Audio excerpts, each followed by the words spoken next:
নির্বাচন শেষ, ফলাফল বাকি। এর মধ্যেই রাজ্য জুড়ে সংগঠন মজবুত করতে মাঠে নেমে পড়েছে কংগ্রেস। ব্লক স্তরীয় সাংগঠনিক সভায় দলে প্রতিরোধ ক্ষমতা গড়ে তুলতে রাজ্য চষে বেড়াচ্ছে প্রদেশ সভাপতি আশিস সাহা। বৃহস্পতিবার রাইমা ভ্যালি প্রদেশ কংগ্রেস ভবনে কংগ্রেস কর্মীদের নিয়ে এই সাংগঠনিক সভা অনুষ্ঠিত হয়। এই সাংগঠনিক সভায় উপস্থিত ছিলেন প্রদেশ কংগ্রেস সভাপতি আশিস সাহা, স্থানীয় নেতৃত্ব।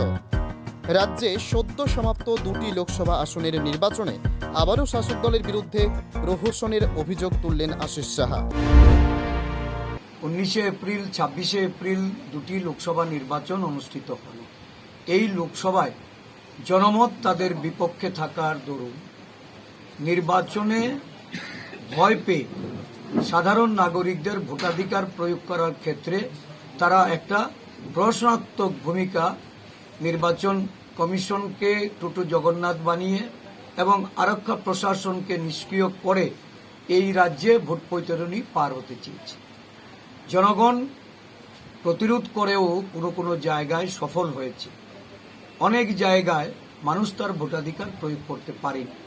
আমরা প্রদেশ কংগ্রেস এই পরিপ্রেক্ষিতে রাজ্যবাসীকে সতর্ক করতে, জাগ্রত করতে, আমাদের সংগঠনের মূল কাঠামোকে শক্তিশালী করে আগামী দিন গণতান্ত্রিক যে মানুষের অধিকার সারা দেশব্যাপী সংবিধান বিপন্ন করে যারা দেশ শাসন করছেন তাদের বিরুদ্ধে যেভাবে দেশের মানুষ গর্জে উঠছে, দেশের মানুষ যেভাবে তাদেরকে প্রত্যাখ্যান করছে, আমাদের রাজ্যেও যেন তার প্রতিফলন ঘটানো যায়।